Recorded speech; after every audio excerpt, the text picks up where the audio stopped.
రీసెంట్గా రిలీజ్ అవుతున్న health reports ప్రకారం మాల్న్యూట్రిషన్ కారణంగా అంటే పోషక ఆహార లోపం కారణంగా పిల్లలు 3 రకాలుగా ఇబ్బంది పడుతున్నారు. మొదటిది లో హైట్ ఫర్ ఏజ్, వయసుకు తగ్గ ఎత్తు ఉండకపోవటం. రెండవది వెయిట్ ఫర్ హైట్, ఎత్తుకు తగ్గ బరువు ఉండకపోవటం. మూడవది అనీమియా, బ్లడ్లో తగినంత ఐరన్ పర్సెంటేజ్ ఉండకపోవటం. వీటి కారణంగా పిల్లల్లో కాగ్నిటివ్ స్కిల్స్ తగ్గిపోతున్నాయి.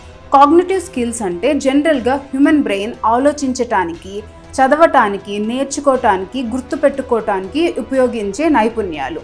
వీటిని దృష్టిలో పెట్టుకొని గవర్నమెంట్ ఆఫ్ ఇండియా మాల్న్యూట్రిషన్ని తగ్గించే విధంగా మిడ్ డే మీల్ మరియు పోషణ్ అభియాన్ వంటి స్కీమ్స్ని ప్రవేశపెట్టింది.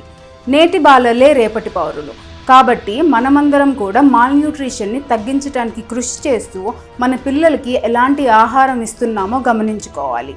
అప్పుడే దేశమంతా అభివృద్ధి బాటలో సాగుతుంది. జై హింద్.